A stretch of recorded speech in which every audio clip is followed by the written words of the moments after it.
దాల్వా పంటకు నీరందక గొల్లప్రోలు పంట పొలాలు బీటలు వారిపోయాయని, పంట పొలాలకు నీరు వెంటనే ఇరిగేషన్ అధికారులు అందించకపోతే రైతులతో కలిసి ఆందోళన చేస్తారని తెలుగుదేశం పార్టీ రాష్ట్ర అధికార ప్రతినిధి పిఠాపురం మాజీ ఎమ్మెల్యే వర్మ హెచ్చరించారు. గొల్లప్రోలు శివారు బైపాస్ రోడ్డు వద్ద గల సుమారు 400 ఎకరాల దాల్వా పంటకు నీరు అందక పంట పొలాలు ఎండిపోయాయనే విషయం తెలుసుకున్న మాజీ ఎమ్మెల్యే వర్మ ఎండిన పంట పొలాలను పరిశీలించి రైతులతో మాట్లాడారు. ఈ సందర్భంగా మాజీ ఎమ్మెల్యే వర్మ మీడియాతో మాట్లాడారు. కొన్నారా లేదా, కొన్నాయి డబ్బులు ఇచ్చారా లేదా, ఎందుకు కొనట్లేదన్న ఆలోచన కానీ మన రైతుల మీద కానీ ఎక్కడా లేదు.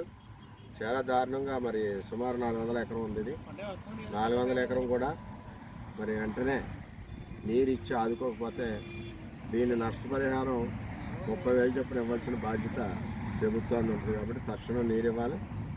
మీరు స్పందిస్తారు, చూస్తాం. 1-2 రోజులు లేదనుకుంటే కలెక్టర్ గారిని కలిసి మరి రిక్వెస్ట్ చేయడం కూడా జరుగుతుందని చెప్తున్నాం. ఇంకేదంటే పురుషోత్తపట్నం తెచ్చాము, అలాగే ఏలేరు ఆధునీకరణ తెచ్చాము.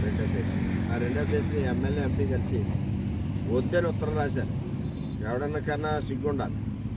కష్టపడి 4 ఏళ్ళు కష్టపడి తెస్తే సొద్దుగడ్డ కొండకాలం ఆధునీకరణ అవుతుందంటే ఈ వరద వల్ల పొలాలన్నీ పోతున్నాయి. అతివృష్టి అనావృష్టి గొల్లప్రోలుకి నీరుంటే వరదలు వస్తే మునిగిపోతాయి, నీరు లేకపోతే ఎండిపోతాయి.